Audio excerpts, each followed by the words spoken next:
Alzaré mis ojos a los montes. ¿De dónde vendrá mi socorro? Mi socorro viene de Jehová, que hizo los cielos y la tierra. Dios está con usted. Dios está con usted. Dios está con sus hijos. Dios está en sus finanzas. Dios está en tu matrimonio. Dios está en tu situación. En medio de la enfermedad, allí está Dios. Nada malo pasará, porque Él vela por nosotros. A su nombre. Gloria a Dios. Así que usted no tenga temor de nada. Que nada le amedrente, que nada le asuste. Mientras tengamos a Dios, hermano, lo tenemos todo.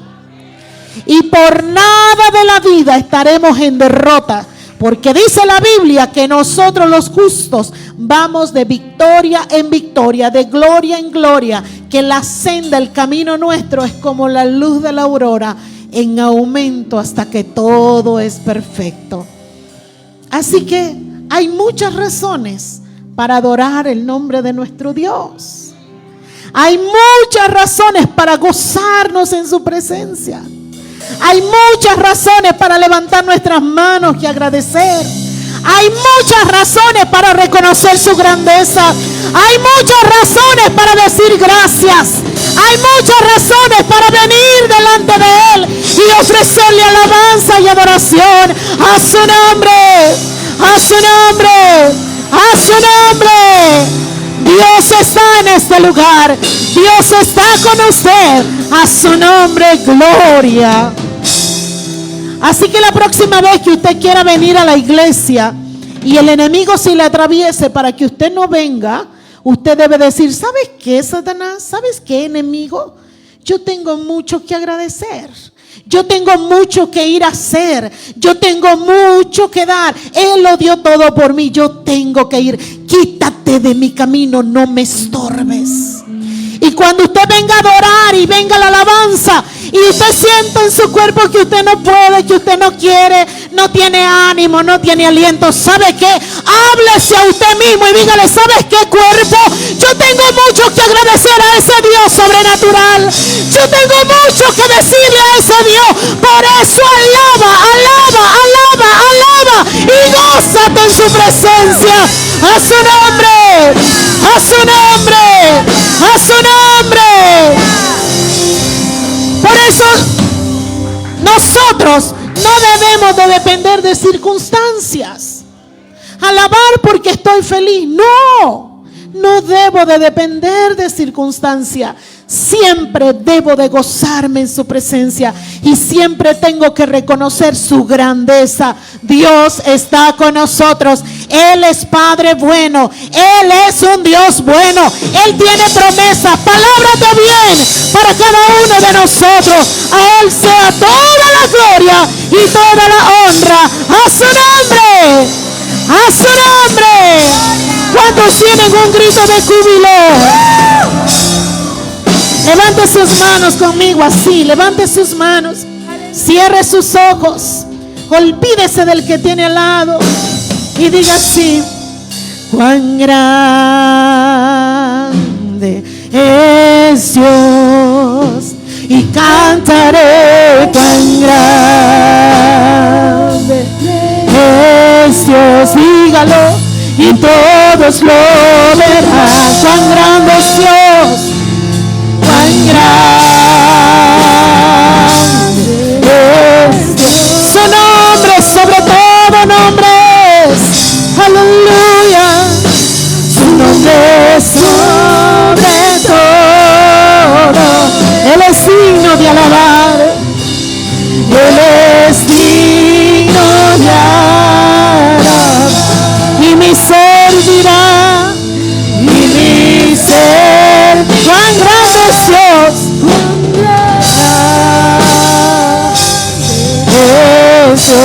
Su nombre sobre todo.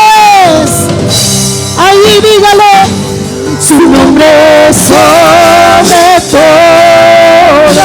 Él es digno de alabar. Él es digno. Reconózcalo. Reconózcalo. Mi ser dirá. Y mi ser dirá. cuán grande es Dios. Le damos una ofrenda de aplausos a ese Dios. Aleluya. Es lindo cuando adoramos a Dios. Es hermoso cuando alabamos. Sabe, su presencia desciende y algo bello pasa en nuestro corazón. Amén. Ahora mire a la persona que tiene al lado, dele un abrazo y dígale: yo te felicito porque hay algo bueno para ti. Dígale: hay algo hermoso para ti. Aleluya. Nuestros niños pueden ir a sus clases. Todos nuestros niños. Dios los bendiga a nuestros niños. Gracias a todas las maestras que están siempre pendiente, planificando para que nuestros hijos tengan una linda educación cristiana.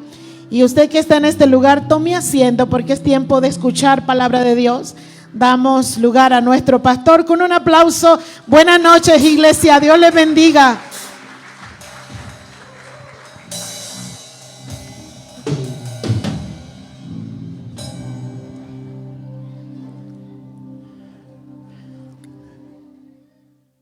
Qué privilegio más especial el que tuvieron los discípulos de nuestro Señor Jesús. Creo que tal privilegio no tiene comparación. El que ellos hayan sido escogidos para poder compartir con el Hijo de Dios 3 años y medio es un privilegio que muchos hubiésemos deseado. Muchos hubiésemos querido haber tenido la oportunidad de compartir ese tiempo con el Maestro. Los discípulos los llegaron a conocer en su humanidad como hombre. Lo llegaron a conocer como Dios. Lo conocieron en todos los sentidos y en todos los aspectos. Lo conocieron hasta en su forma de comer, su modo de dormir, su manera de cómo trataba a la gente, sus interrelaciones. Todo llegaron a conocer de Jesús. Ellos conocieron la humanidad y la divinidad, la deidad de Jesús. Sabe de que uno de los requisitos para poder ser apóstol era de haber compartido tiempo con Jesús, haberlo conocido de forma personal, tal igual a como lo hicieron sus discípulos, que después se convirtieron en apóstoles. Era uno de los requisitos, haber pasado tiempo con Jesús, haber convivido con Él, haberlo conocido. Tanto era la demanda por estos requisitos que el propio apóstol Pablo, el mismísimo apóstol Pablo llegó a considerarse indigno de ser llamado apóstol porque no tuvo esa bendición, no tuvo ese privilegio de haberlo conocido como los demás discípulos. Aún no entiendo y no cabe en mi cabeza la idea del por qué muchos se autonombran apóstoles en este tiempo. Se autonombran apóstoles cuando bíblicamente no llenan los requisitos para ser apóstoles. Hay algunos que se autonombran apóstoles porque ya levantaron obras o tienen obras por acá, obras por allá, dan cobertura por acá, dan cobertura por allá. ¡Qué error! Porque ese es un mal concepto. Y es precisamente por esas personas que se autonombran apóstoles que hoy se ha denigrado el título de apóstol. Nosotros en esta casa, como parte de nuestra enseñanza doctrinal, creemos en la unción apostólica, porque es parte de los 5 ministerios: apóstoles, profetas, pastores, maestros, evangelistas. Es parte de los 5 ministerios, pero autotitularnos apóstol es algo que nos queda muy, pero muy grande. Creemos en la unción apostólica. ¿Cuál es la unción apostólica? Sí, levantar obras, plantar iglesias. Sabemos que Jubileo es un semillero y por eso cada martes estamos equipando y preparando líderes para luego lanzarlos a abrir misiones y abrir jubileos en otros sectores y en otras zonas. Sin embargo, yo nunca me autonombraría apóstol porque me queda demasiado grande el título. Y aparte, después de la muerte de Judas, se ungió a un hombre llamado Matías. Matías suplantó el lugar de Judas. Usted recordará que Judas vendió al maestro y después se ahorcó. Entonces los apóstoles decidieron escoger a uno más para suplantar la posición del discípulo Judas, y ese fue Matías. Entonces Matías se convirtió en el siguiente discípulo. No encontramos ningún registro bíblico histórico que hable de ungimiento de otro apóstol. No hay ningún registro en la Biblia donde los discípulos apóstoles después hayan ungido a otra persona como apóstol. Así que usted tenga mucho cuidado con esas personas que se hacen llamar apóstoles. Tenga mucho cuidado, porque a veces creo que es más asunto del ego, es más asunto de sentirse más importante o quererse sentir más importante. Tenga usted mucho cuidado con ese tipo de personas. Bien, hablaba de esto porque hoy vamos a estar estudiando un poco lo que los discípulos y los apóstoles vivieron. Hoy vamos a estudiar a la persona de nuestro Señor Jesús. ¿Quién era Jesús en su humanidad? ¿Quién era Jesús en su deidad? Y para esto le hemos titulado, dentro de la serie Doctrina, porque seguimos en nuestra serie, todos los jueves estamos estudiando doctrina. Hoy el título de esta noche es la antropología y deidad de Jesucristo. Antropología y deidad de Jesucristo. ¿Qué es la palabra antropología? Vamos a entenderla desde su etimología. La etimología es la raíz de la palabra, de dónde proviene, el origen de la palabra. Y para ustedes que traen lápiz y papel, que los felicito porque cada jueves usted viene a estudiar la palabra de Dios, escriba. La palabra antropología está partida en dos y deriva de la raíz griega, antropos. Antropos, que es A-N-T-H-R-O-P-O-S, antropos. Antropos significa humano. Otros lo interpretan como cuerpo humano. Antropos. Logos, todos entendemos que es la palabra en griego que significa estudio. Estudio. Entonces, la palabra antropología, antropos es humanidad, cuerpo. Logos es estudio. En otras palabras, el estudio de la humanidad de nuestro Señor Jesucristo. Eso es antropología. Es el estudio de la humanidad de nuestro Señor Jesucristo. Hoy vamos a estudiar la humanidad. ¿Era Jesús 100% hombre? Vamos a ver qué dice la Biblia al respecto. ¿Era Jesús un hombre como tú, como yo, en su humanidad? ¿Era 100% Dios también? ¿Era Dios 100% Dios siendo humano? Eso es lo que hoy vamos a estudiar. Entonces, antropos es humanidad, logos es estudio, antropología es el estudio del cuerpo humano de nuestro Señor Jesucristo. Pero también tenemos la parte de la deidad.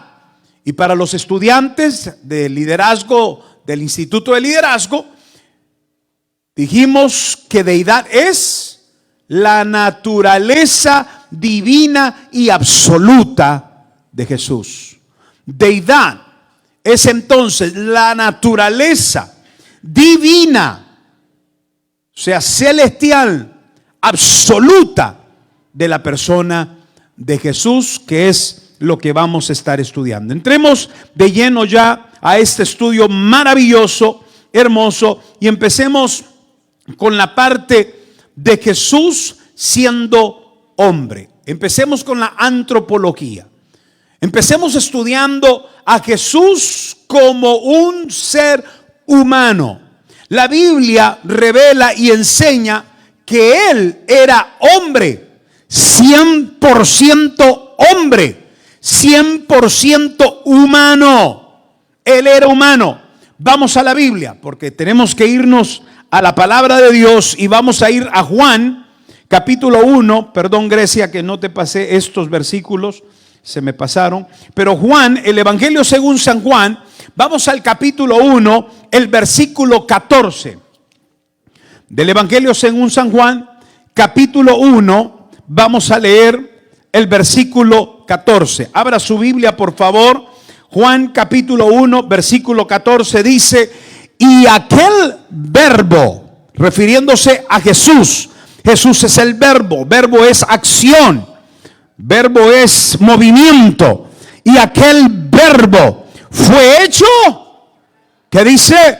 Carne. Y aquel verbo fue hecho carne. Y escucha lo que dice el evangelista Juan: y habitó entre nosotros.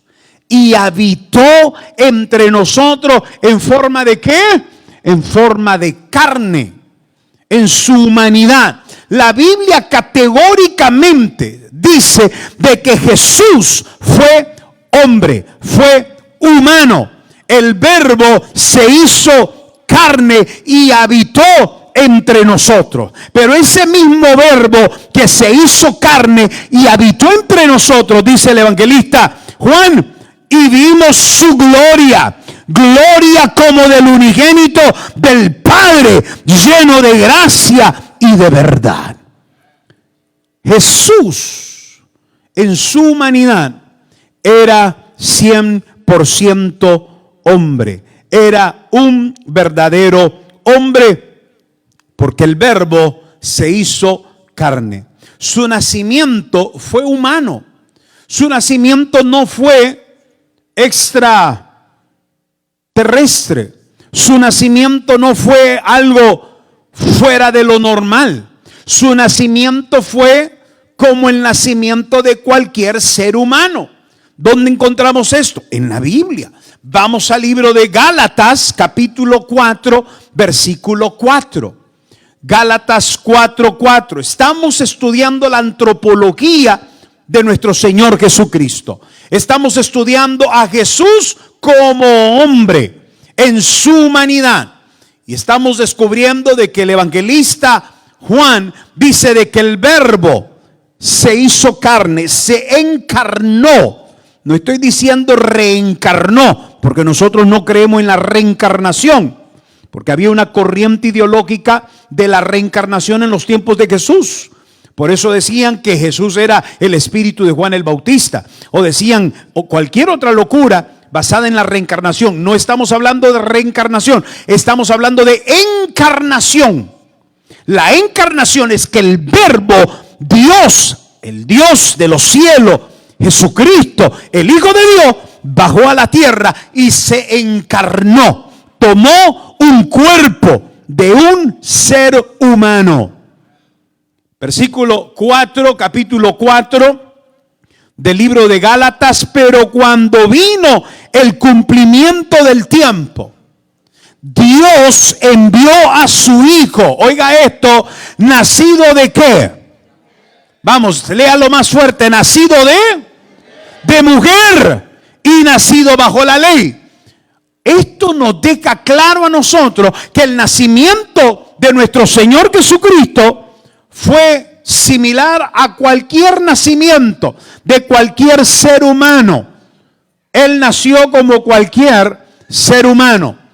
Nacido de mujer, nos dice el escritor Pablo, escribiéndole su carta a los de Galacia, a los de Gálata. Vamos a volverlo a leer, Gálatas 4:4. Pero cuando vino el cumplimiento del tiempo, Dios envió a su Hijo nacido de mujer. Era 100% hombre, era verdadero hombre. Esta es la antropología de nuestro Señor Jesucristo. ¿Cómo fue su crecimiento? ¿Cómo fue su desarrollo? Para aquellos que se han cuestionado, ¿y qué sabemos de Jesús en su infancia? ¿Qué sabemos de Jesús en su niñez? La Biblia no habla nada al respecto de su niñez. Claro que sí habla la Biblia con respecto a la niñez, la infancia de Jesús, y lo encontramos en el libro de Lucas. Lucas capítulo 2, versículo 52. Nos habla acerca de su crecimiento y su desarrollo como ser humano. Lucas 2:52 dice: y Jesús crecía, oiga esto, en sabiduría y en estatura. Físicamente, Él crecía en estatura, en sabiduría y en gracia para con Dios y con los hombres. Quiere decir que desde una temprana edad, desde que Él era un infante, desde que Él era un niño, ya la gracia y el favor de Dios estaba sobre la vida de nuestro Señor Jesucristo. Jesús crecía en sabiduría, en gracia y en favor con los hombres, pero físicamente, la Biblia vuelve a decir, físicamente en estatura.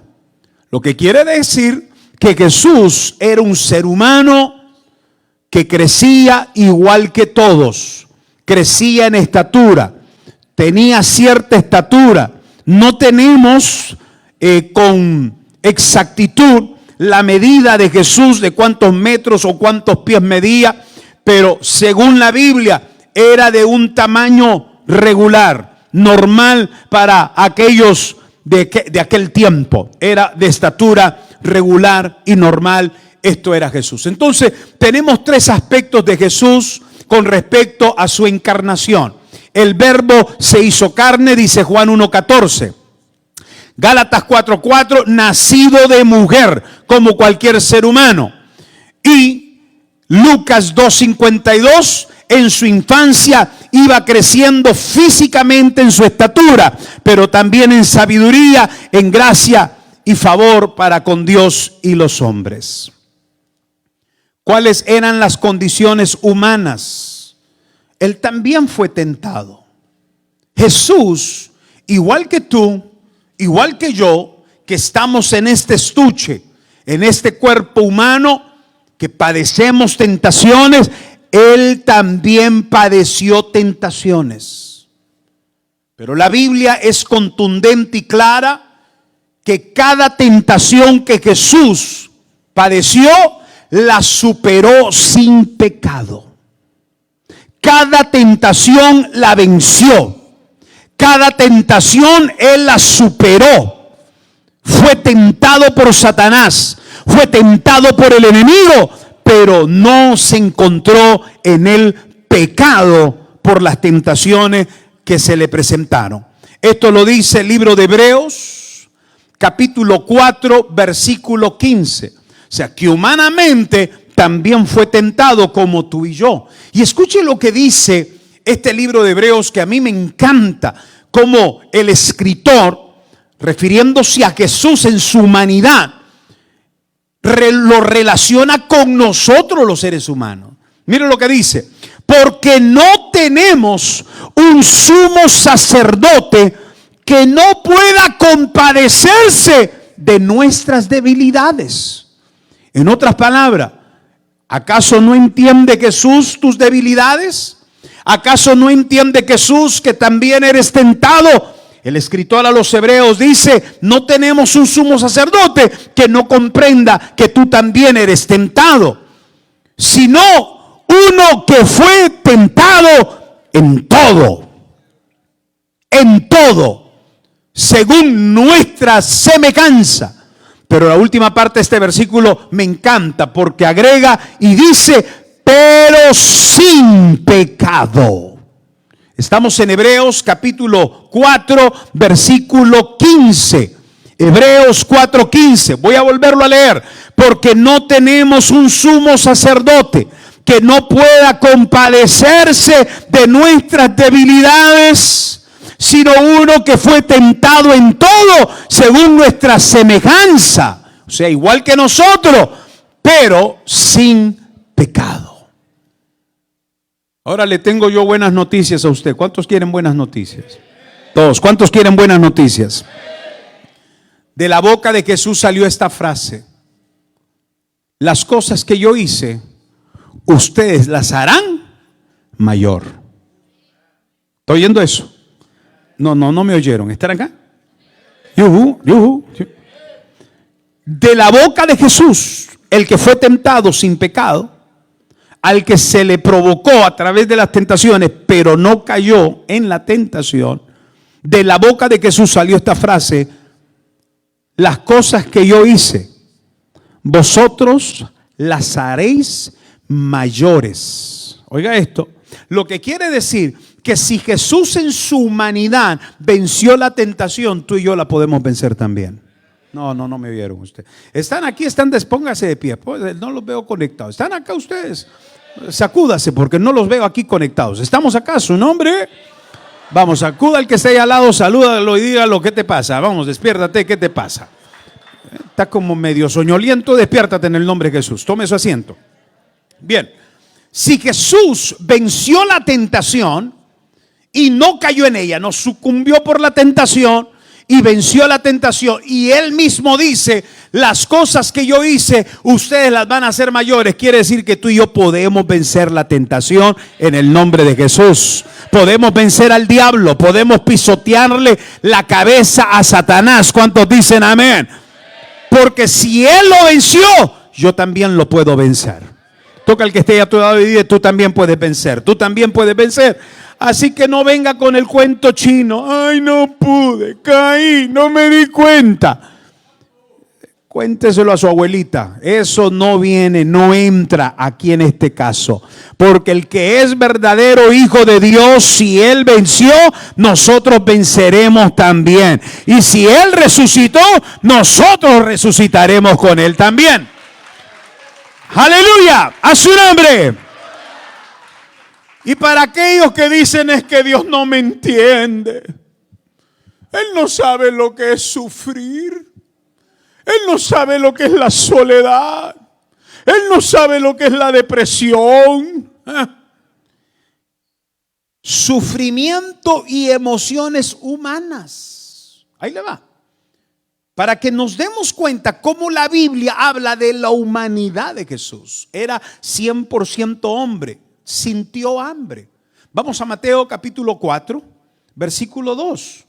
Mateo 4:2. Y después de haber ayunado 40 días y 40 noches, ¿tuvo qué? Hambre.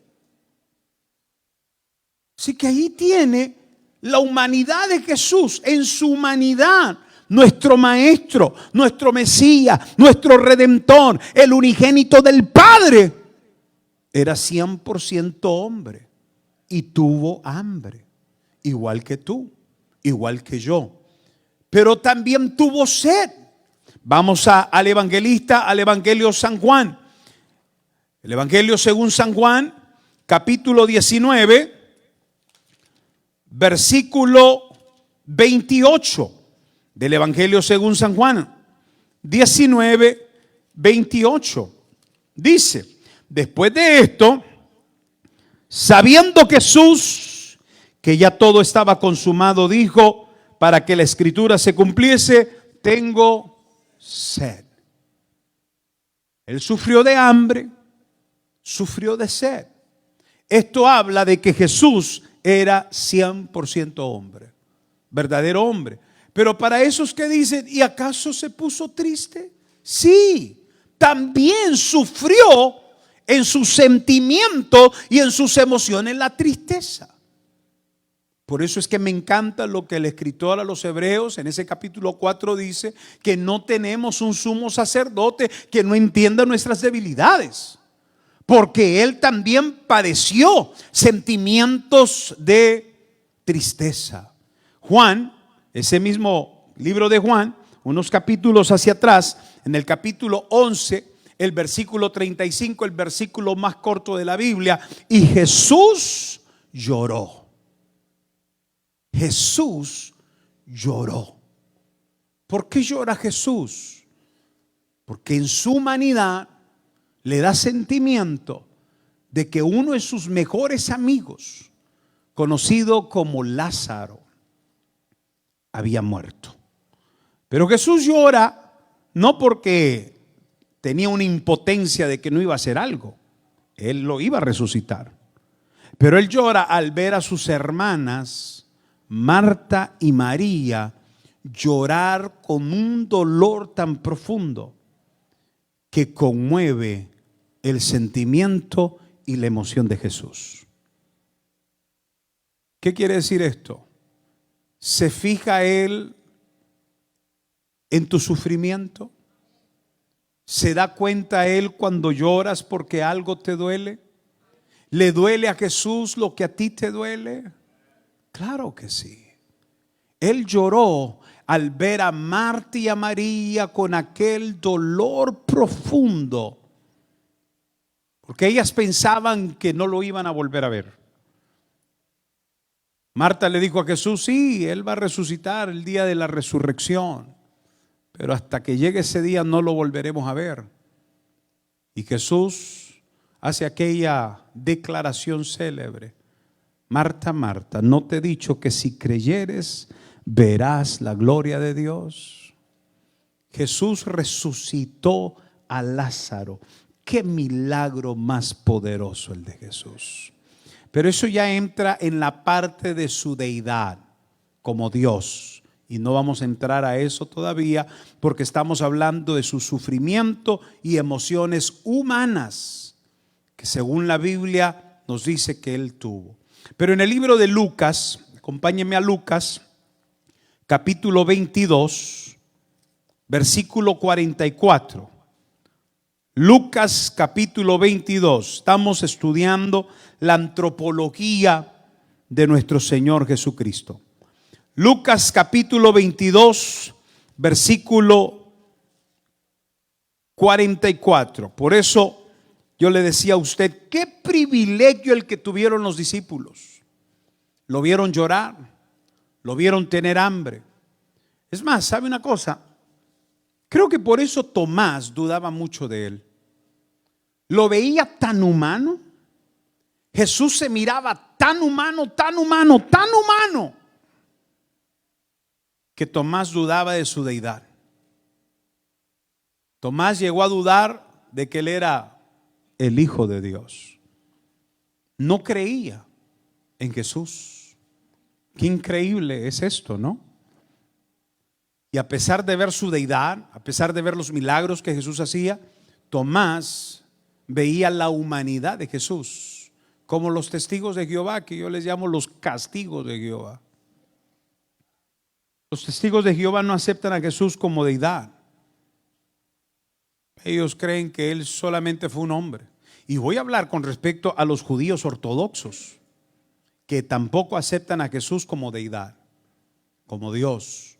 Pero eso lo vamos a ver más adelante. Lucas 22, 44 dice: y estando en agonía, oraba más intensamente, y era su sudor como grandes gotas de sangre que caían hasta la tierra. Él estaba angustiado. Jesús experimentó en su cuerpo humano la angustia. Así como tú, así como yo, cuando de pronto estamos angustiados, afligidos por una mala noticia, afligidos o preocupados por una situación adversa, Él nos entiende porque Él lo experimentó en carne propia. Entonces, en la humanidad la Biblia nos presenta a un Jesús que sintió hambre, a un Jesús que tuvo sed, a un Jesús que experimentó la tristeza y experimentó la angustia. La Biblia nos presenta a Jesús o a Jesucristo como un modelo de humanidad redimida. El hombre en su humanidad puede ser redimido. ¿Puede el hombre volver a su estado original? Jesús es conocido como el segundo Adán. ¿Por qué el segundo Adán? Porque el primer Adán fue concebido sin pecado. Jesús fue concebido sin pecado. Pero en un ambiente y en una atmósfera de naturaleza caída. Jesús se rodeó con una naturaleza caída de los demás. Escuche esto. Jesús, a pesar de vivir en medio de gente bajo y con naturaleza pecaminosa y caída, Jesús se mantuvo santo y puro. El primer Adán solamente se mantuvo un rato en el huerto hasta que falló y pecó. Pero Cristo, Jesucristo, como el segundo Adán, concebido en santidad, sin pecado, en una atmósfera de una naturaleza pecaminosa y caída, se mantuvo santo. Él es el modelo de una humanidad redimida. Jesús se mantuvo santo. Romanos 8:29. Porque a los que antes conoció, también los predestinó para que fuesen hechos conforme a la imagen de su Hijo. En resumen, la Biblia nos presenta a nuestro Señor Jesucristo como el hombre perfecto, quien comparte la condición humana sin pecado y es el modelo de la nueva humanidad redimida en Dios. Jesús es nuestro modelo, que una vez que lo aceptamos en nuestro corazón, una vez que le entra a nuestra vida a través y por medio del poder del Espíritu Santo, esta naturaleza caída comienza a ser santificada y purificada. Y por eso nosotros somos hoy llamados hijos de Dios también. Una vez que nosotros le aceptamos y le recibimos. Bien, ahí tenemos la primera parte de la antropología de Jesús, el estudio de la humanidad de Jesús. Era Jesús verdadero hombre, 100% hombre. Pero ahora vamos a estudiar su deidad. Y hemos dicho que deidad es naturaleza divina absoluta de Jesús. ¿Era Jesús Dios? Vamos a ver qué dice la Biblia. Para empezar, debemos de entender que aunque nació de mujer, ¿por quién fue concebido? ¿Cómo fue concebido Jesús? ¿Por qué es que Él era 100% Dios y sigue siendo Dios? Porque su concebimiento, la forma o la manera como Él fue concebido, no fue a través de un espermatozoide que entró al óvulo de una mujer.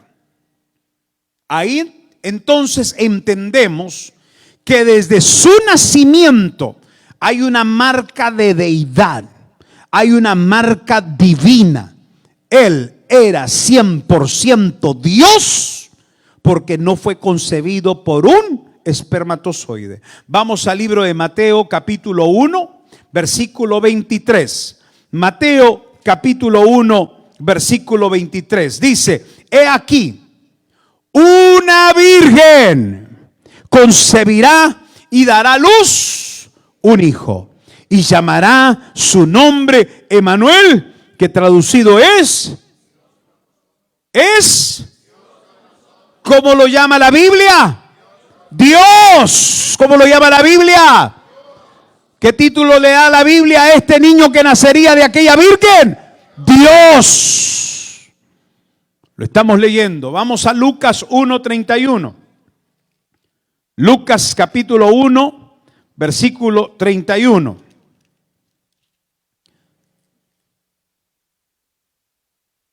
Dice, y ahora concebirás en tu vientre y darás a luz un hijo y llamarás su nombre Jesús. Hemos hablado de Yeshua. ¿Qué es Jesús? ¿Qué es Yeshua? Salvador. ¿Y quién salva? Si no solamente la deidad. ¿Quién salva? Si no solamente la divinidad. ¿Quién salva? Sino solamente Dios. Jesús es el Salvador. Él es Dios. Ese mismo capítulo 1, el versículo 35 dice, respondiendo el ángel le dijo, y aquí va la parte que yo quiero que usted note. El Espíritu Santo, no le dijo José, el Espíritu Santo vendrá sobre ti, hablándole a María, la Virgen, vendrá sobre ti y el poder del Altísimo te cubrirá con su sombra. No hubo coito. Usted sabe lo que es coito, ¿verdad? No hubo relaciones sexuales. No hubo intimidad sexual. El concebimiento de nuestro Maestro, y por qué Él es deidad y por qué Él es Dios, es porque no hubo coito, no hubo relación sexual, sino que el Espíritu Santo vino sobre María, posó sobre ella en forma de una sombra. Posó sobre la Virgen en forma de sombra. Le dice, por lo cual también el santo ser que nacerá será llamado Hijo de Dios. Ahí entendemos entonces que su concebimiento, su nacimiento, no fue común. No fue entre una pareja que tuvo coitos o tuvo relaciones sexuales y de ahí surgió por producto de un espermatozoide. No. Entendemos que el nacimiento de Jesús fue a través del advenimiento del Espíritu Santo sobre el cuerpo de la Virgen María. Y que en forma de sombra la cubrió. Y esto fue lo que la embarazó. Desde ahí nos damos cuenta que Jesús es 100% Dios. Entonces no tiene comparación Jesús con Mahoma. Para los islámicos que dicen que Mahoma es el profeta absoluto y redentor y que sus palabras no han caído a tierra, sus profecías, qué equivocados, errados están. Un día paré por ahí a cortarme el pelo en un salón y los muchachos que cortaban el pelo eran musulmanes y empecé a hablar con ellos. Me dijeron, usted parece como que es de la religión. Yo le digo, no, no soy religioso, creo en Jesucristo. Oh, Jesús, me dijo, Jesús es como Mahoma. Cuando me dijo que Jesús era como Mahoma, me ofendió. Y yo brinqué. Y le discúlpame. Para empezar, Jesús nunca se casó. Mahoma se casó más de 10 veces. Y su primer mujer tenía 9 años. 9 añitos tenía la mujer de Mahoma, el profeta. El tipo se quedó asustado. ¿Y usted cómo sabe esto? Le digo, métete a estudiar historia religiosa. Una de mis especialidades, aparte de la escatología, es las religiones. Le dije, métete a estudiar. Y el tipo, ni corto ni perezoso, brincó rápido a buscar en Google para ver si era cierto lo que yo le decía. Y lo verificó y está confirmado. Mahoma, su primer mujer, era una niña de 9 años. Imagínese usted. Desde ahí ya las cosas no andan tan bien. No hay comparación entre Mahoma y nuestro Señor Jesucristo. Lo más grande es que nuestro Señor Jesucristo en su deidad resucitó de entre los muertos. Sus huesos y su cuerpo no quedaron en la tumba, resucitó. Los huesos de Mahoma siguen allí. Nuestro Cristo resucitó. Y si habláramos de Confucio, el promotor de la religión budista, ¿quién fue Confucio? Considerado un profeta sabio, un hombre que tenía mucho conocimiento, pero que muchos afirman de que el conocimiento de Confucio venía por los sabios consejos del gran proverbista, el sabio Salomón. Y de ahí nace toda la sabiduría de Confucio. y el movimiento de la religión budista. No hay comparación. Confucio se quedó en la tumba. Sus huesos aún siguen allí, pero nuestro Jesús resucitó de entre los muertos. Sus huesos no están en esa tumba. Él resucitó de entre los muertos. No hay comparación. Él es Dios. Si le vas a aplaudir, apláudele más fuerte. No hay comparación. Su vida fue sin pecado. En la deidad, divinidad absoluta, en su divinidad, Jesús no tuvo en su cuerpo manchas de pecado. Hebreos capítulo 7, vamos a Hebreos 7, 26. Hebreos capítulo 7, versículo 26 dice: porque tal sumo sacerdote nos convenía. ¿Cómo? Santo, inocente, sin mancha. Aleluya, esto se merece un aplauso. Sin mancha, apartado de los pecadores y hecho más sublime que los cielos. Ese es tu Jesús. Ese es mi Jesús. Siéntete orgulloso de tu Maestro. Siéntete orgulloso de tu Redentor y de tu Salvador. No tenemos, dice, porque tal sumo sacerdote nos convenía. ¿Cómo? Santo, inocente y sin mancha. Pero primera de Pedro capítulo 2 versículo 22, primera de Pedro 2, 22 dice: el cual no hizo pecado, ni se halló engaño en su boca. Ahí conocemos la deidad, la divinidad absoluta de Jesús. Él es Dios 100%. A como fue hombre, también es Dios 100%. ¿Por qué? Porque el apóstol Pedro dice: no se hizo pecado, el cual no hizo pecado. No hubo pecado concebido en él, ni se halló engaño en su boca. Jesús demuestra su deidad porque en él no hubo pecado. Pero vayamos a algo más convincente, algo más contundente. Veamos sus milagros. Veamos los milagros, y solo vamos a ver dos. Hechos capítulo 2, versículo 22. ¿Quién puede hacer milagros? Hechos capítulo 2, versículo 22. Dice: varones israelitas, oír estas palabras. Jesús Nazareno, varón aprobado por Dios entre vosotros con las maravillas, prodigios y señales. ¿Que quién las hizo? ¿Quién las hizo? Dios hizo entre vosotros por medio de él, como vosotros mismos sabéis. Los milagros de Jesús hablan de forma contundente que él era Dios y él sigue siendo Dios. El capítulo 10, versículo 38 del libro de Lucas. Seguimos ahora estudiando la deidad, la divinidad absoluta de nuestro Maestro. 10:38 dice, el versículo 38, capítulo 10 de ese libro de Hechos: como Dios, oiga esto, ungió con él, con el Espíritu Santo y con poder. Por eso, qué absurdo, perdón que me desvíe un poquito, pero aquí voy a tocar esto. Qué absurdo, hermano, es negar la Trinidad.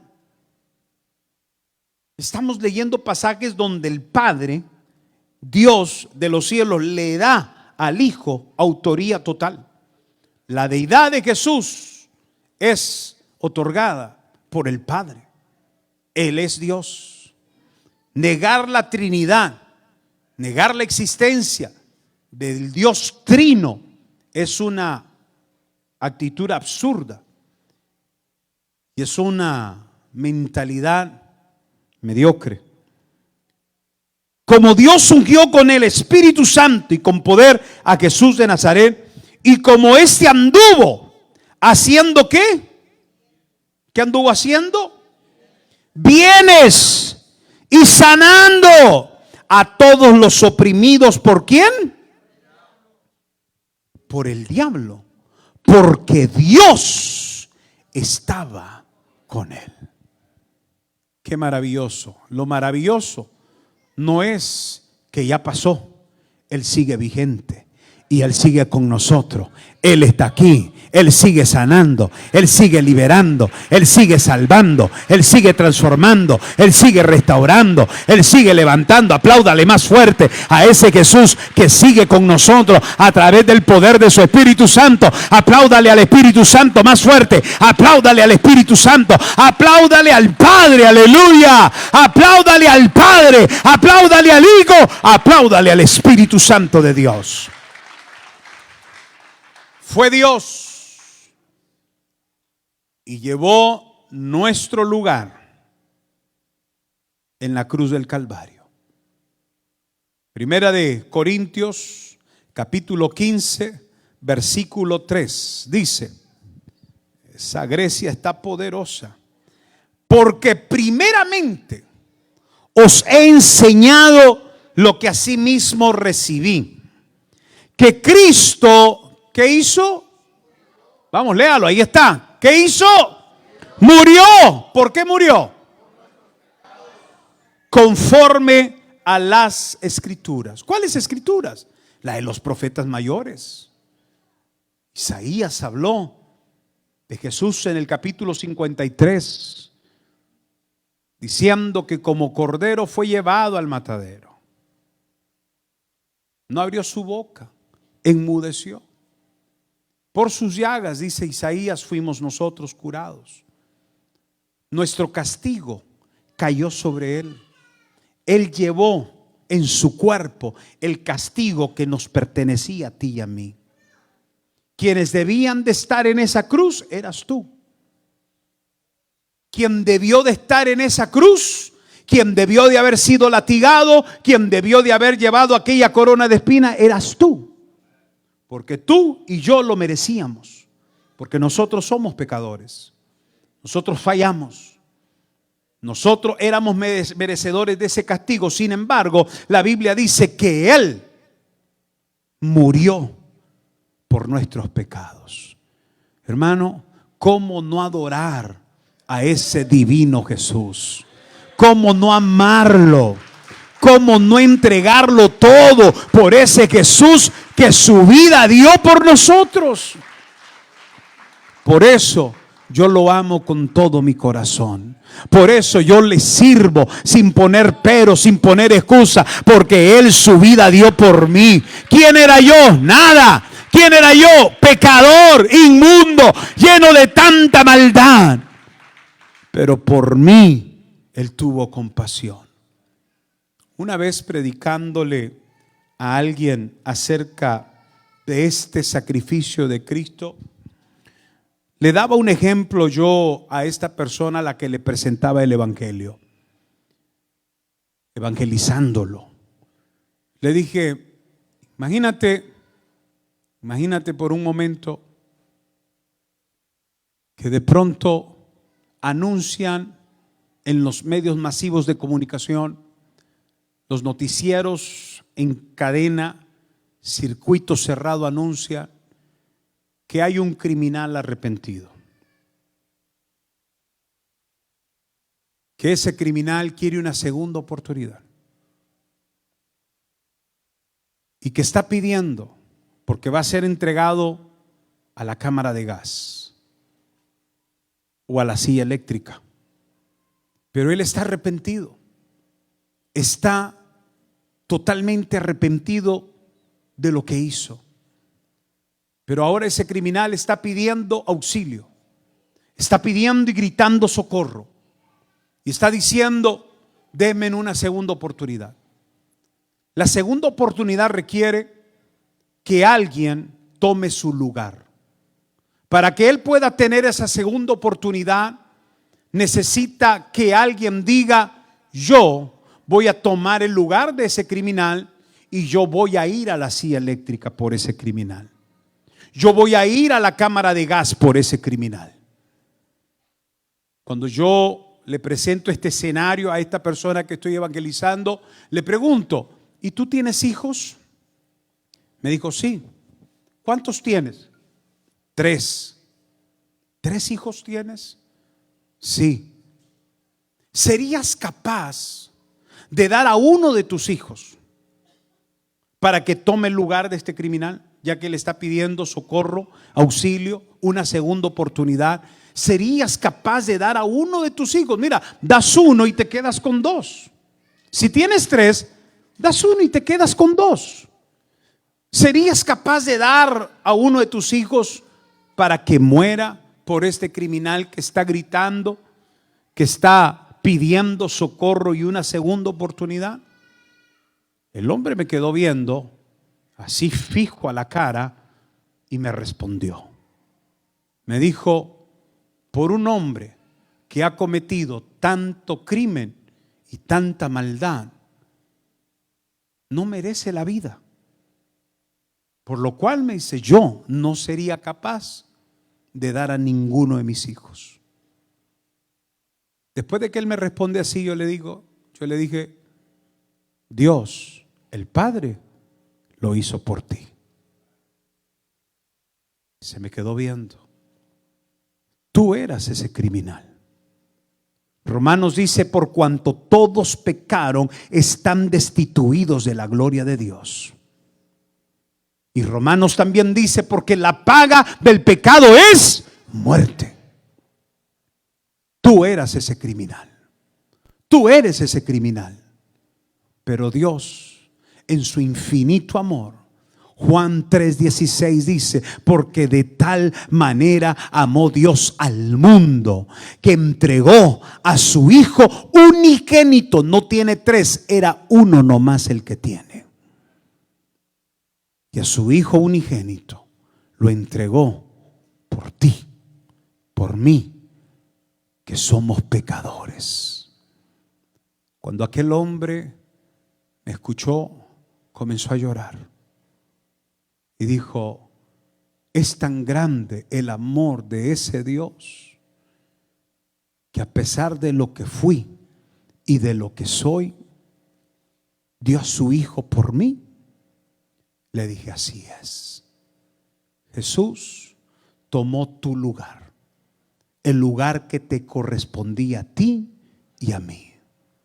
Nosotros por el pecado somos condenados al castigo eterno. La muerte es el castigo de los pecadores, pero no solamente la muerte física. El castigo eterno es el infierno, preparado para Satanás y sus demonios, pero que Satanás con mucha astucia engaña a la humanidad, haciéndolo pecar para llevarlo a este lugar de tormento y de dolor eterno. Eso es lo que nos corresponde a nosotros los seres humanos. Pero solo un redentor, solo un salvador pudo decir, yo pongo mi vida por ese criminal, yo pongo mi vida por ese pecador, porque es más grande mi amor que su falta, es más grande mi perdón que su pecado, es más grande mi misericordia que su maldad. Y su gran amor y su gran misericordia lo llevó, como dice el libro de Hechos, el versículo que acabamos de leer, 10:38, o perdón, 2 de Corintios 15:3. Al que no conoció pecado, volvamos a donde estabas. Al que no conoció pecado, por nosotros lo hizo pecado, para que nosotros fuésemos hechos, ¿qué? Justicia de Dios en él. 2 de Corintios 5:21. ¿Estamos ahí en 5:21? Sí, ese es. Muy bien. Vamos a terminar hablando acerca de la deidad de Jesús en su resurrección corporal. ¿Por qué es que lo conocemos como Dios y 100% Dios? Mateo capítulo 28, versículo 6. Escuchen lo que los ángeles le dicen a aquellas mujeres. No está aquí, pues ha resucitado. ¿Qué le dijeron los ángeles que había pasado con aquel Jesús? ¿Qué le pasó a Jesús? ¿Quién puede resucitar? ¿Quién resucita?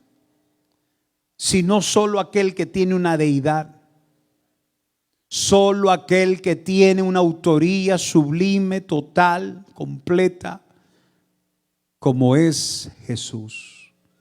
Jesús resucitó porque Él es Dios. Lucas 24:39 dice: mirad mis manos y mis pies, que yo mismo soy. Palpad y ved, porque un espíritu no tiene carne ni huesos, como veis que yo tengo. Jesús, al resucitar, resucitó en un cuerpo, pero no en el cuerpo humano, en un cuerpo glorificado. Pero el cuerpo de Jesús aún tenía las marcas, las huellas de los clavos que traspasaron sus manos, sus pies, la lanza que traspasó su costado. Y Jesús le dice a Tomás: palpa, toca, mira, que este soy yo. Su cuerpo preservó las huellas de la cruz, preservó la marca de aquello que traspasó, la lanza que traspasó su costado, pero no era un cuerpo humano, era un cuerpo glorificado. ¿Quién tiene el poder de resucitar bajo un cuerpo glorificado? Solo la deidad, Dios. Estamos acá y por Él es que nosotros vamos a resucitar también en un cuerpo glorificado, porque si Él resucitó, yo también voy a resucitar juntamente con Él. Así lo dice Pablo. Por Él, porque Él venció la muerte, Él venció el sepulcro, Él venció, yo también venzo. ¿Cuántos dicen amén? Primera de Corintios capítulo 15 versículo 4. Primera de Corintios dice: y que fue sepultado y que resucitó al tercer día conforme a las Escrituras. Él resucitaría. Y lo dijo de forma categórica cuando se refirió al templo. Él dijo: este templo yo lo puedo desbaratar, pero en 3 días lo vuelvo a reconstruir. Los fariseos, saduceos se ofendieron pensando de que Él blasfemaba contra el templo que se había construido. Él no se refería al templo físico o al templo literal. Él se refería a su cuerpo, que Él mismo lo entregaba para ser destruido, pero que al tercer día resucitaría de entre los muertos. Solo una deidad tiene el poder para resucitar. ¿Me está escuchando? Por eso vuelvo a repetir: ¿acaso Mahoma es deidad? Joseph Smith, de la religión mormona, que yo no la considero religión, la considero más secta. Como los testigos de Jehová no hay religión, son sectas. Y muchos por ahí que son sectas, los adventistas, toda esa gente son sectas, practicantes de enseñanzas herejes, neófitos. Todos ellos niegan a Jesús en su divinidad. Y todos ellos, estos profetas que ellos consideran la máxima autoridad de ellos, ninguno de ellos resucitó. Porque no hay deidad en ellos, no hay divinidad, naturaleza divina absoluta en ellos. Pero nuestro Señor Jesucristo sí. Por último, ¿dónde está? ¿Cómo sabemos que es Dios? Porque hay que ver lo que dice la Biblia con respecto a dónde está Él en este momento. Vamos al libro de Hechos capítulo 1, versículo 9. Y habiendo dicho estas cosas, viéndolo ellos, ¿qué dice que fue? Fue alzado. ¿Quién fue alzado? Jesús. Luego Pablo, escribiendo una de sus cartas, dice de que más de 500 atestiguaron cuando Jesús fue alzado. No dice que fue enterrado, no dice que bajó, dice que subió. ¿A dónde subió entonces? Sigamos leyendo. Hechos 1:11. El versículo 11 dice: los cuales también les dijeron, varones Galileos, ¿por qué estáis mirando al cielo? Este mismo Jesús que ha sido tomado de vosotros, ¿a dónde? ¿A dónde? ¿Dónde está? ¿Dónde está Él? En el cielo. Ha sido tomado entre vosotros al cielo. Solo una deidad es alzada. Solo una deidad es levantada. Solo una deidad va al cielo. Pero ahora tenemos Hechos 2:33. Y dice: así que, oiga esto, exaltado por la diestra de Dios, y habiendo recibido del Padre la promesa del Espíritu Santo, ha derramado esto que vosotros veis y oís. El apóstol Pedro diciéndole que el Padre por su diestra lo exaltó a Jesús. ¿Qué quiere decir? Que Jesús está a la diestra del Padre. La diestra del Padre, ese trono al lado del trono del Padre, fue el que llamó al Hijo y le dijo: ven para acá. La diestra del Padre exaltó a Jesús. ¿Qué quiere decir? Que hoy Jesús está a la diestra del Padre, sentado en el trono al lado del Padre. Él es Dios, Él es deidad. Filipenses capítulo 2, versículo 9. Con esto cerramos. Del 9 al 11. Por lo cual Dios también, ¿qué dice? ¿Qué dice ahí? Le exaltó hasta lo sumo y le dio un nombre que es. Por eso, en el nombre de Jesús se sujetan los demonios. En el nombre de Jesús se sanan los enfermos. En el nombre de Jesús se rompen las cadenas. En el nombre de Jesús hay liberaciones para las adicciones. En el nombre de Jesús hay restauración. En el nombre de Jesús hay salvación. En el nombre de Jesús, en el nombre de Jesús, nombre sobre todo nombre. Aplauda más fuerte el nombre de Jesús. Más fuerte ese aplauso al nombre de Jesús. Versículo 10. Para que en el nombre de Jesús, ¿qué dice? ¿Qué es lo que hay que hacer bajo el nombre de Jesús? Doble sus rodillas. ¿Por qué oramos cuando vamos a orar? ¿Por qué oramos de rodillas? Porque vamos delante de Jesús. Yo doblo mis rodillas porque dice, para que en el nombre de Jesús se doble toda rodilla de los que están en los cielos y en la tierra. O sea que hasta los ángeles allá arriba en los cielos doblan sus rodillas ante Jesús, porque Él es deidad, Él es Dios. ¿Cuántos dicen amén? Y debajo de la tierra los demonios se sujetan al nombre de Jesús. Los espíritus, Satanás y los espíritus en el Abadón, en el infierno, se sujetan al nombre de Jesús. Los que están en el abismo se sujetan al nombre de Jesús, porque ese nombre es sobre todos los nombres. Versículo 11. Y toda lengua confiese que Jesucristo es Él. ¿Qué es Jesús? Para gloria de Dios Padre. Qué maravillosa palabra. Hebreos 1:3.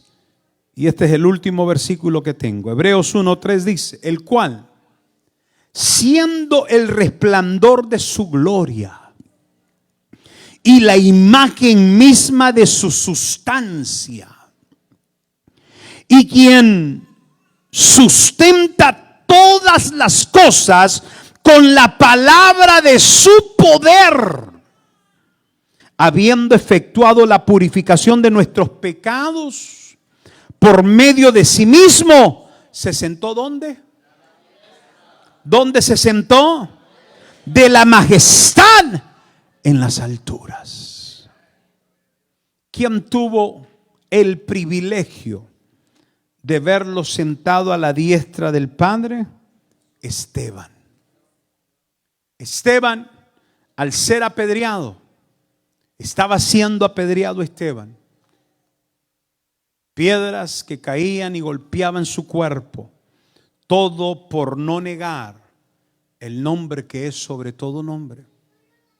Dijo Esteban: y declaró antes de morir: veo los cielos abiertos y al Hijo de Dios sentado a la diestra del Padre.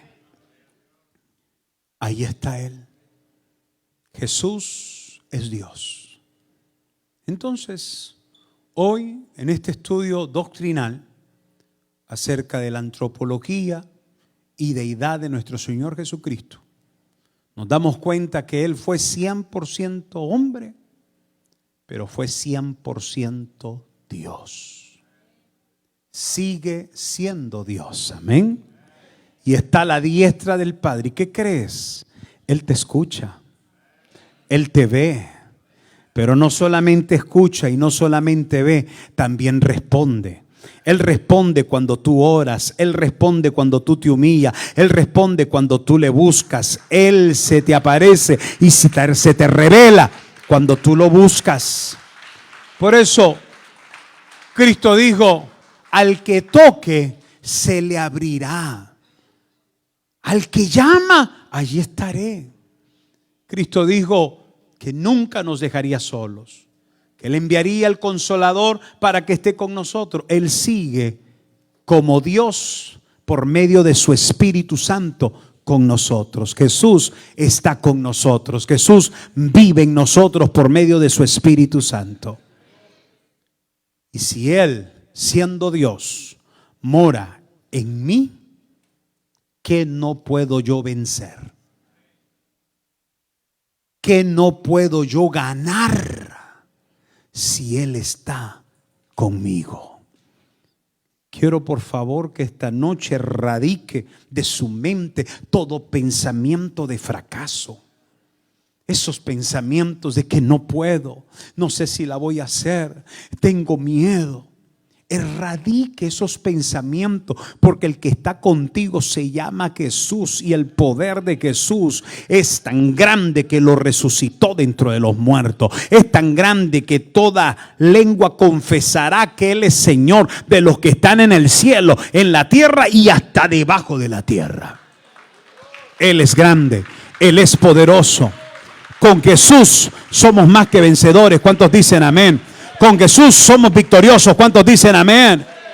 Por eso yo le quiero invitar, Jubileo, ame a Jesús con todo su corazón. Él lo dio todo por ti.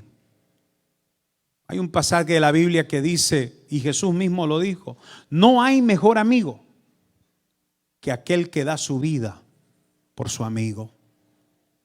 Y a mí me encanta cómo Jesús se refiere a sus discípulos y les dice: ya no más los voy a llamar mis discípulos, los voy a llamar mis amigos. Tú y yo entramos dentro de esa categoría. Somos amigos de Él y Él es nuestro amigo. Él está contigo. No importa lo que estés atravesando, no importa lo que estés viviendo, recuerda esto: Jesús, por medio de su Espíritu Santo, Él sigue presente en medio de nosotros. ¿Por qué venimos a la iglesia? ¿Cuál es el propósito de venir a la iglesia? Sí, es verdad que Salmo 133:1 dice: mirad cuán bueno y delicioso es habitar los hermanos juntos y en armonía. Es buena la coinonía. Estudiábamos el día martes en el Instituto Bíblico de Hechos capítulo 2 versículo 42: y perseveraban en la comunión de los santos, en la comunión los unos con los otros, porque es bueno. Sin embargo, el propósito por el cual nos reunimos acá es por aquello que la Biblia dice: donde hay 2 o 3 congregados en mi nombre, ahí estoy yo. Hoy Él está aquí con nosotros porque aquí estamos casi llenos. Él está aquí con nosotros. Por eso es que nos reunimos en este lugar para alabarle. ¿Cuántos pueden decir: Jesús te amo? ¿Cuántos pueden decir: Jesús te adoro? ¿Cuántos pueden gritar: Jesús eres mi vida, Jesús eres mi todo, a su nombre? Por eso venimos a la iglesia, pero también porque la Biblia dice que Él anda buscando adoradores que le adoren en espíritu y en verdad. No hay nada más hermoso que venir a la iglesia. No hay nada más maravilloso que venir a la presencia de nuestro Jesús. Escuche, ya terminé. Solo quiero dejarles esto. Marta, una de las mejores amigas de Jesús y María, que eran hermanas carnales, junto con su hermano carnal Lázaro, eran muy especiales con Jesús.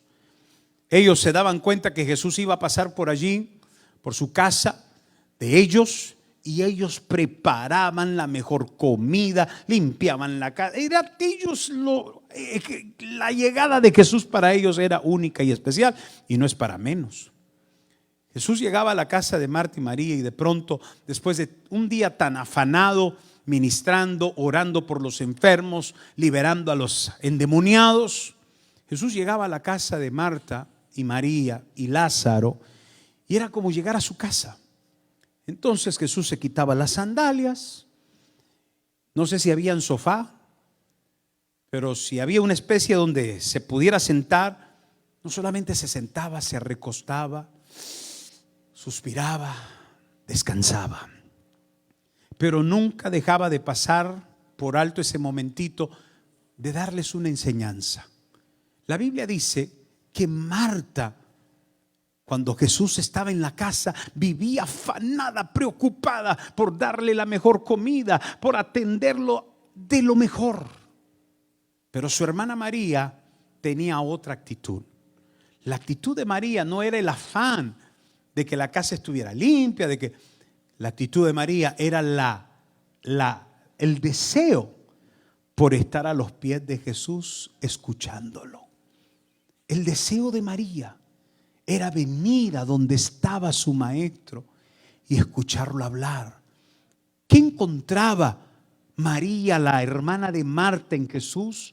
Aquello que el apóstol Pedro dijo más tarde: ¿y a quién más iremos si solamente tú tienes palabras de vida eterna? María encontraba en las palabras de Jesús vida. María encontraba en las enseñanzas de Jesús aquello que llenaba su ser. Y cuando Marta viene enojada delante de Jesús y le reclama y le dice: mira, Jesús, ¿no te das cuenta cómo yo tengo que andar lavando los trastes? Tengo que andar preparando el arroz, tengo que andar limpiando, y esta acá no hace nada. Solo está ahí oyéndote. Oiga, ¿sabe lo que Jesús le dijo? Marta, Marta, afanada estás. María ha escogido y ha tomado la mejor decisión. Estar a los pies del maestro es la mejor decisión. Por eso venir a la iglesia y estar a los pies del altar, de la presencia de Dios, es la mejor decisión que usted puede tomar. Usted viene a la iglesia, su espíritu se alimenta, su alma se fortalece. Usted sale con nuevas fuerzas después de escuchar la bendita palabra de Dios, que es vida para nuestra vida. Y a veces es como espada de doble filo, que cuando entra corta y cuando sale vuelve a cortar, y de pronto usted dice: ay, qué duro estuvo eso, ay, qué difícil estuvo eso, ay, ese pastor, qué duro que habla. No soy yo, es la palabra. En algún momento también Pedro dijo: Jesús, dura es tu palabra, la gente se está yendo. ¿Usted cree que Jesús fue conmovido por eso? Le dijo a Pedrito: Pedrito, si tú también te quieres ir, que te vaya bien. Porque la palabra te va a confrontar, la palabra te va a hablar con la verdad, la palabra te va a incomodar, pero es por tu propio bien, para corregirte, para hacerte mejor. Por eso, bendita palabra de Dios, aleluya, bendito libro sagrado. Aquí tenemos la vida, aquí hay vida a su nombre. Entonces, aunque andes todo el día corriendo con tu nueva lonchera y tu nuevo restaurante, y aunque andes allá cortando la yarda, y aunque cuando sea día de servicio usted diga: yo voy a escoger la mejor parte, me voy a la casa de mi Señor, me voy a su presencia, cansado, enfermo, con hambre, afligido, me voy a su presencia, me voy a los pies de mi maestro, porque eso es la mejor parte. Cuando usted llega acá, pudo haber llegado cansado, pudo haber llegado enfermo, pudo haber llegado preocupado, con un montón de cosas en la cabeza, Pero cuando escuchas esta palabra, aleluya, se te va la preocupación, se te va el cansancio, se te va la enfermedad, se te va la preocupación, se te va todo. ¿Cuántos dicen amén? Por eso, ¿por qué no escoger la mejor parte? Siempre, aunque vivas ocupado, aunque vivas ocupada, siempre escoge la mejor parte. Amén. Una vez más, démosle un aplauso al que vive y reina por los siglos de los siglos. Y ahora voy a abrir el espacio para preguntas. Estuvimos estudiando la antropología y deidad de nuestro Señor Jesús, nuestro Señor Jesucristo. Así de que ahora vamos a abrir la plataforma para recibir sus preguntas. Viene la primera.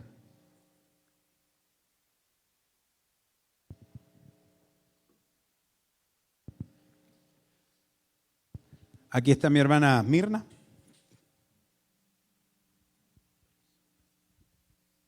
A ver si me chequean ahí en las redes también para ver si hay preguntas. Buenas noches, pastor. Buenas noches, hermana Mirna. Dios lo bendiga. Mi pregunta es, estoy un poquito confundida. Sí. La semana pasada usted dijo que Dios era una sola persona. Sí. Y ahorita dijo usted que Jesucristo es Dios 100% natural. Esa es mi confusión. Ok, vamos a aclararla. Hemos dicho de que Dios es una sola persona manifestado en tres personas. ¿Verdad? Un Dios, porque nosotros no somos monoteístas, nosotros no somos politeístas. Escribe esa palabra. Politeísmo es muchos, poli es muchos, teísmos dioses, deidades. Nosotros no somos politeístas, nosotros somos monoteístas. Monoteísta es mono, uno.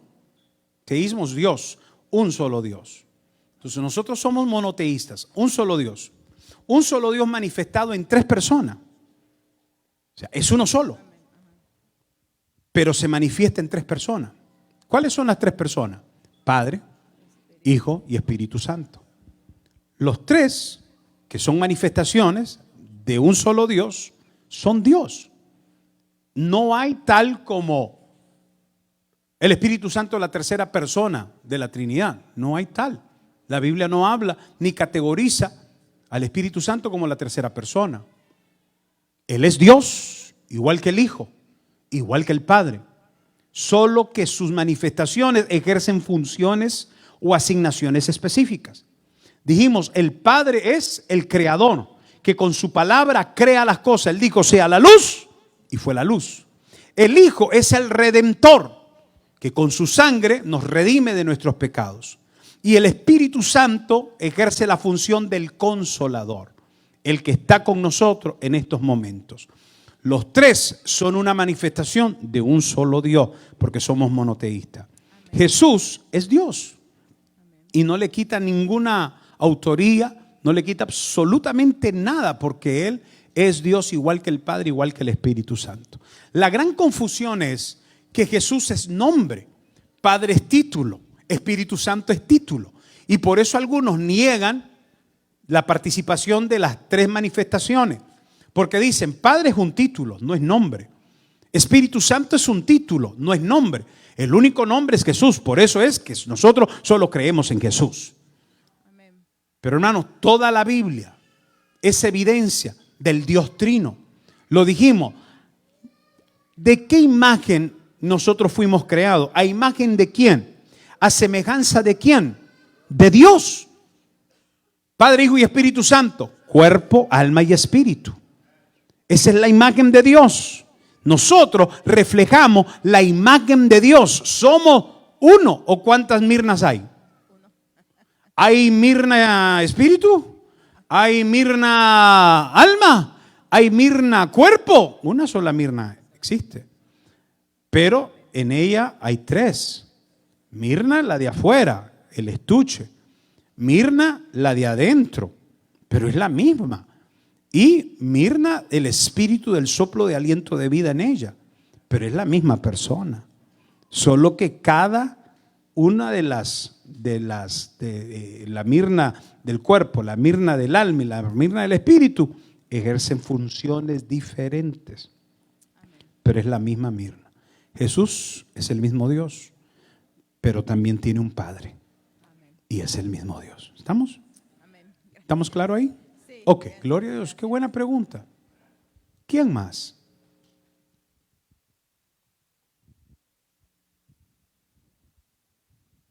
Pregunte ahora o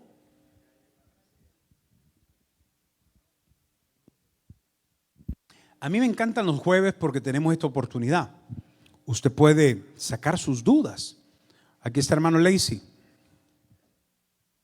Pastor, bendiciones. Dios le Bendición. bendiga. Amén. Una pregunta, curiosidad. Sé que la puedo buscar, pero quiero preguntarle ya que estoy aquí. ¿En Sí. qué parte de la Biblia habla lo de Esteban? Ah, muy bien. Vamos a buscárselo. ¿Dónde está Vidal? Búscame Vidal. Hechos 12 o 2.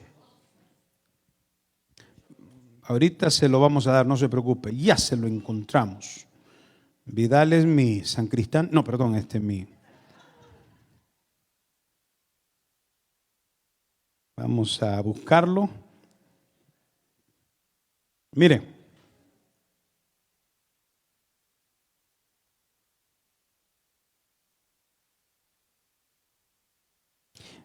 Hechos capítulo 7, versículo 55. 7:55 del libro de Hechos. Mire lo que dice. Pero Esteban, lleno del Espíritu Santo, puesto los ojos en el cielo, vio la gloria de Dios y a Jesús que estaba ¿dónde? A la diestra de Dios. Ahí lo tiene. ¿Ven? Hechos capítulo 7, versículo 55. Muy bien. Gracias por esa pregunta. ¿Quién más? Aquí, nuestro querido.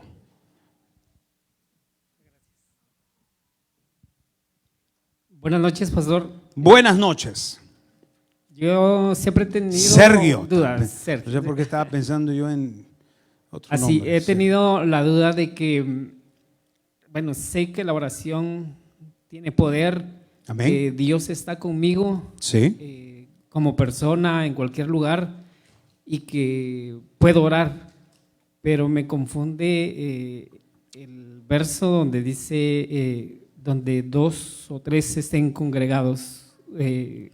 ¿Cuál es la diferencia entre mi oración sola a la oración con otras personas? Ah, excelente, linda pregunta. O sea, si entiendo bien tu pregunta es, ¿tengo que estar con 2 o 3 para que Él vaque y esté? ¿O puedo orar yo a solas y Él igual me escucha? Si entiendo bien tu pregunta es esa. Ok, bien. Cuando nosotros queremos una manifestación de gloria, voy a ponerlo así, Dios es omnipresente. ¿Qué significa omnipresente? Que está en todas partes. Dios está en todas partes, amén.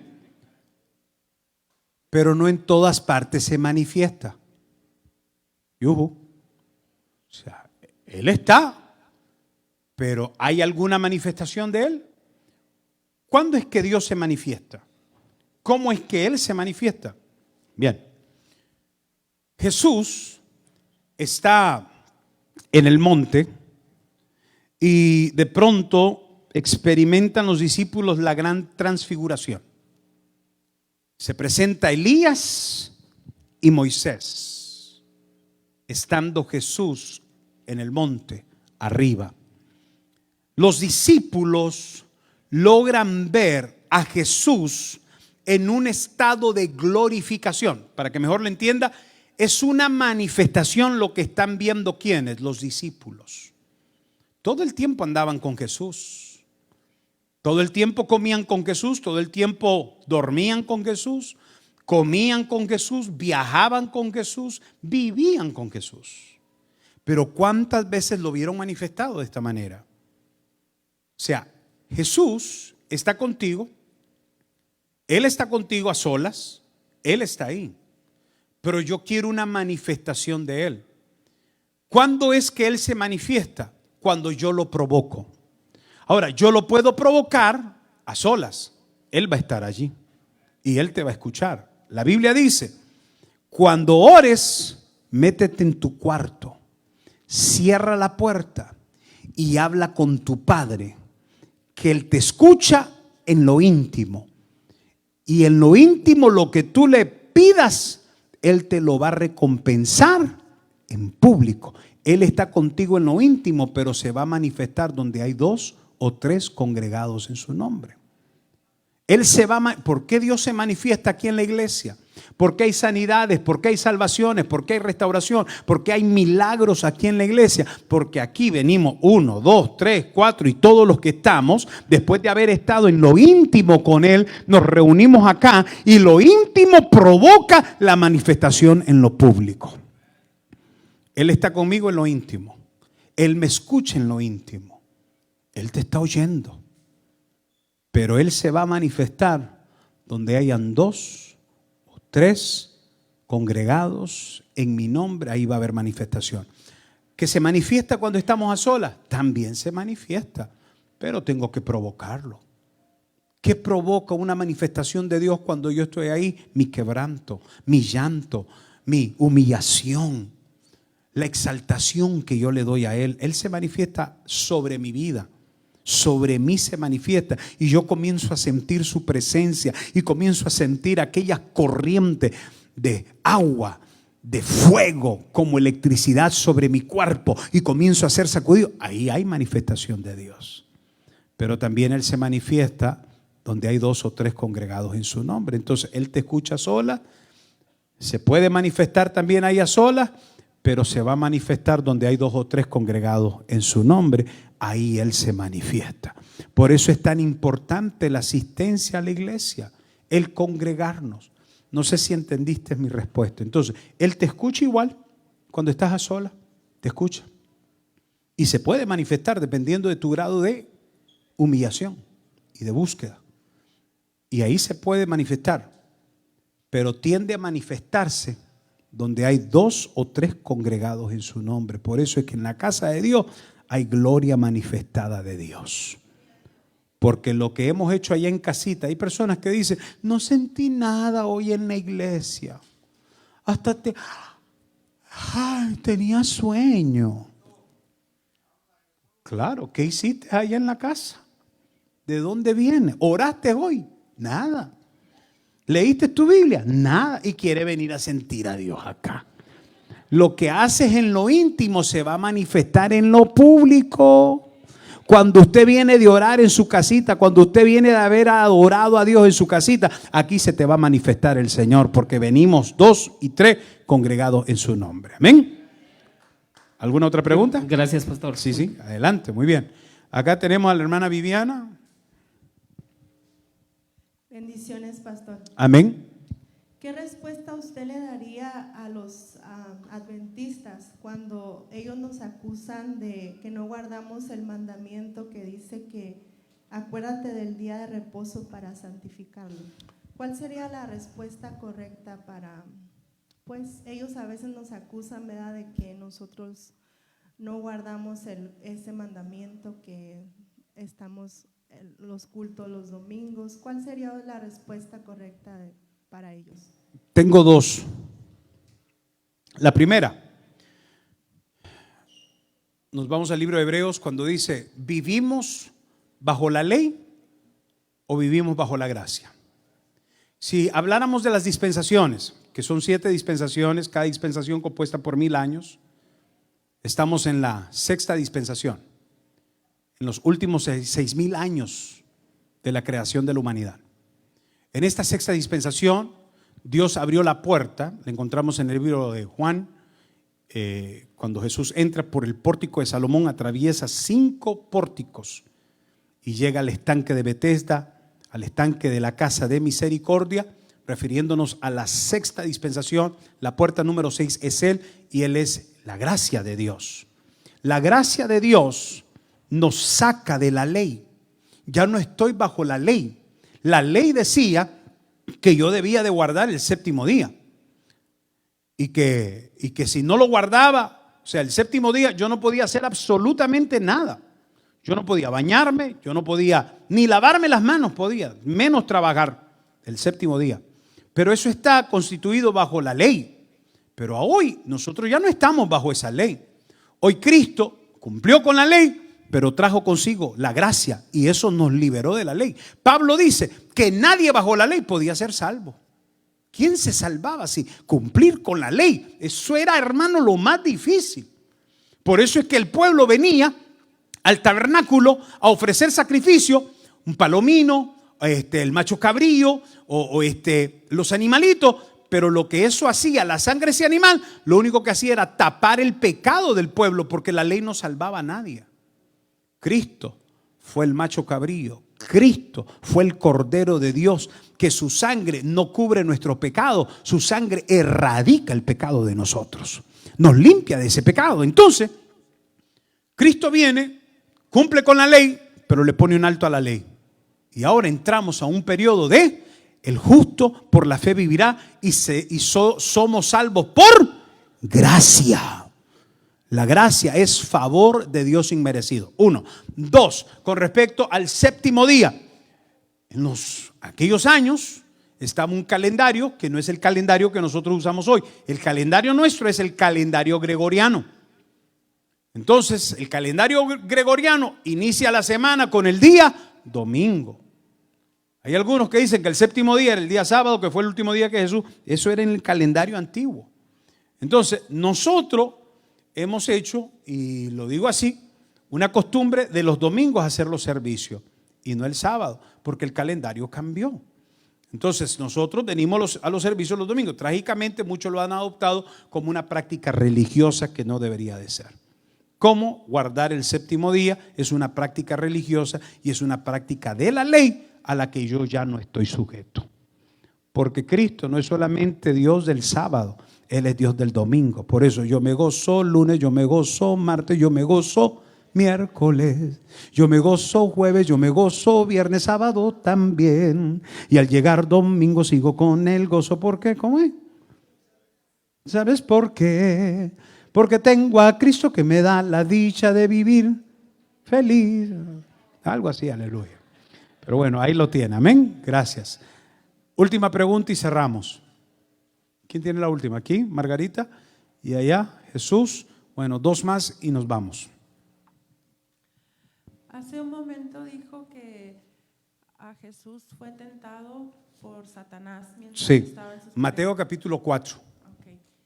La pregunta que tengo es, ¿cómo puedo identificar o cómo nosotros podemos identificar cuando es en verdad Satanás y no nuestra carne la que está reaccionando, o para poder no nosotros decir, oh, es el enemigo el que me está atacando? ¿Cómo puedo yo estar 100% segura que no es mi carne, sino es de verdad el enemigo que me quiere Qué atacar? excelente pregunta. Ahí le va.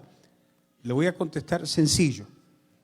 El diablo, para tentarte, todas las tentaciones vienen del diablo, porque la Biblia dice que Dios no tienta a nadie y que todo lo bueno proviene del Dios de las luces. O sea, no hay nada malo que provenga de Él y Dios no tienta a nadie. Toda tentación viene por Satanás o sí, pero utiliza tu carne. Es una combinación. El diablo es el que te tienta, pero utiliza tu carne. A ver, cuando la serpiente entra al huerto del Edén, ¿cómo logra tentar a Eva? La tienta con los ojos. Le dice, mira, así que Dios les ha dicho que no pueden comer de todos los árboles, tergiversando la palabra, pero provocándola ¿qué? Con la vista. Entonces, el diablo, para tentarte, siempre la tentación va a venir de Satanás, pero va a utilizar tu carne. Es una combinación. Entonces, toda tentación viene de Satanás y es provocada por mi carne. A ver, una tentación que el enemigo, los hombres que son de ojos alegres. El diablo te quiere tentar con una mujer. ¿Qué va a usar para tentarte con una mujer? ¿Cómo? Con tu cuerpo, volteándola a ver. Allá te pasó la escoba con falda. La tentación. ¿Qué está provocando el diablo? Tu carne. tus ojos para voltear a ver. Entonces es una combinación del diablo y tu carne para hacerte caer. Cristo en el monte de la tentación, llevado por el Espíritu al desierto, tentado por Satanás. ¿Qué fue lo primero que Satanás le tentó? Su físico, su cuerpo. Mira esas piedras, conviértelas en pan. ¿Por qué? Porque el diablo sabía que Jesús tenía hambre. Entonces la tentación viene provocada por la carne. Entonces es una combinación. Siempre va a ser la carne y el diablo. Por eso esta carne hay que someterla a Jesús. Por eso el ayuno. Usted está teniendo lucha ahí. Someta la carne a Jesús. Amén. Jesús, última pregunta. Hola pastor, buenas noches. Dios Buenas bendiga. noches. Tengo una pregunta porque cuando yo le hablo a la gente de Dios, y me dicen, ¿cómo es tu Dios? Y yo le digo, es un Dios de amor, es una luz, pero en realidad yo no sé qué decir, pero dice que no te hagas imágenes en el cielo, en la tierra. Pero no sé esa respuesta. Ok, qué bien, gracias. Te voy a dar la forma más sencilla de hablar de tu Dios. La forma más sencilla. Y esto es para todos. ¿Cómo puedo hablar yo de mi Dios? Aquí le va. Habla de lo que Él ha hecho en ti.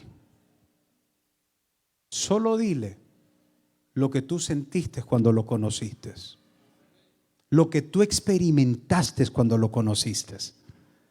Hable a la gente. Mire, si nos ponemos a hablar de Dios de forma teológica, hay mucho que decir acerca de Dios de una forma teológica.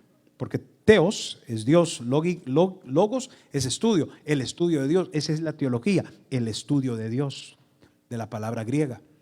Entonces, yo puedo hablar de Dios teológicamente y presentarle a Dios con toda la Biblia, desde Génesis hasta Apocalipsis. Sin embargo, la forma más sencilla de hablarle de tu Dios, mira, cuando Moisés le pregunta a Dios, ¿y quién le digo a Faraón que me envía? La respuesta de Dios es, dile, Yahweh, yo soy el que soy. ¿Quién es Él? Lo que ha hecho en ti. Cuenta de sus maravillas. Cuenta de lo que Él ha hecho en ti. ¿Cómo llegaste acá? Desbaratado.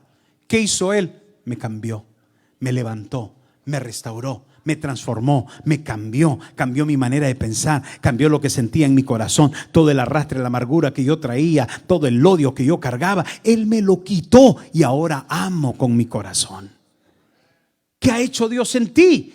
Habla de lo que Él ha hecho en ti y eso hablará del Dios que tú tienes. Entonces, la forma más sencilla de presentar a Dios. Póngase de pie.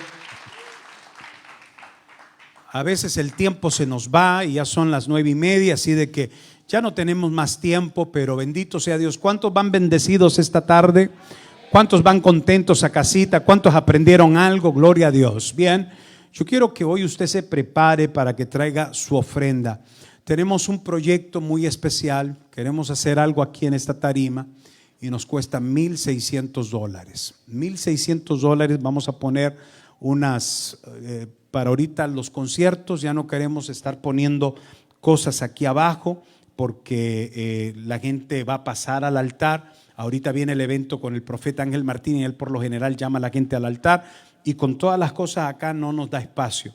Entonces hoy estuve hablando con el ingeniero y me dijo vamos a colgar los trusses, los vamos a poner acá, pero todo eso nos cuesta una platita. Pero yo tengo fe que usted que ama la obra del Señor no tiene problema sembrar para que esto se pueda llevar a cabo. Así de que yo le invito hoy que lo que de gracia recibimos, de gracia demos, es para la casa del Señor. Esto es para que la casa del Señor se vea más bonita, mejor preparada, mejor equipada, para que demos un mejor recibimiento. Amén. Voy a dar este lugar a nuestra pastora, recibámosla con un fuerte aplauso.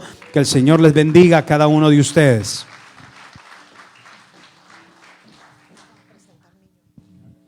Listo. Ya el pastor ya nos dijo, ¿no? La razón por lo que le vamos a dar. Así que tome su ofrenda, lo que usted va a dar, tómelo en su mano, busque su bolsa. Vamos a dar una buena ofrenda, jubileo. Vamos a sembrar en la obra de Dios y tenemos esta razón especial para hacerlo. Así que todos a sembrar, amén. ¿Alguien necesita sobres? Levante su mano para diezmos. ¿Alguien? ¿Sobres? Por acá, en esta parte de acá necesitan. ¿Alguien más? Acá arriba, ¿estamos todos bien? Listo. Los que están en línea, ¿estamos transmitiendo todavía? Ok, los que están en línea, si quieren enviar sus ofrendas a Jubileo Church, pueden hacerlo directamente al número que está ahí en pantallas. Así que estamos listos. Vamos a orar. Inclinen su rostro. Amado Dios, te damos gracias por esta oportunidad hermosa que nos das de estar en tu casa, Señor, y poder sembrar en tu obra. Tu palabra dice que tú oyes, Señor, y tú miras, amado Dios. Tú escuchas nuestro corazón, todas aquellas intenciones que solo nosotros conocemos, Señor, y tú ves lo que damos, lo que hacemos, Señor. Por eso esta noche traemos ofrendas, diezmos, siembras delante de ti. Señor, lo hacemos con amor para que tu obra siga avanzando. Bendice a cada hermano, a cada familia, a cada persona de esta congregación y que tu nombre sea glorificado, Señor, a través de nosotros. Damos, Señor, lo que de gracia recibimos para ti sea. En el nombre de Jesús. Amén. Pase y traiga sus ofrendas y sus diezmos y que